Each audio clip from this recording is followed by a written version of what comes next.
This is the Lone Crater YouTube. We hope this video helps. In this video, I will explain how to fix RAM not fully usable. First, ensure your operating system is 64-bit, as 32-bit systems can only access about 5 GB of RAM.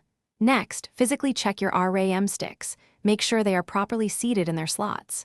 Sometimes, a simple reset can resolve detection issues.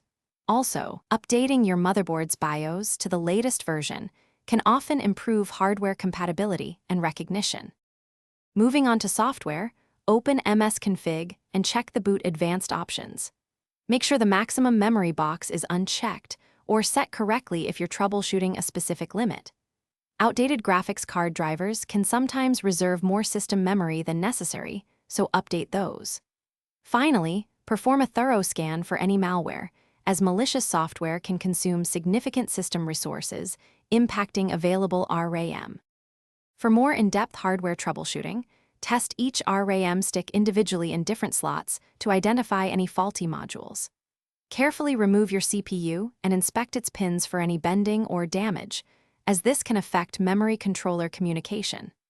If all else fails, a clean installation of your operating system can eliminate any software conflicts or corrupted files that might be preventing full RAM utilization.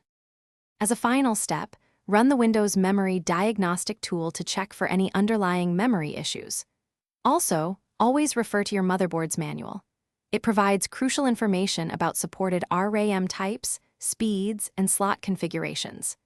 Understanding these specifics can help you optimize your setup.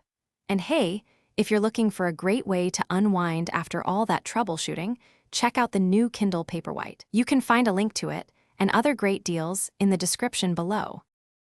Thanks for watching. Consider subscribing if we helped you.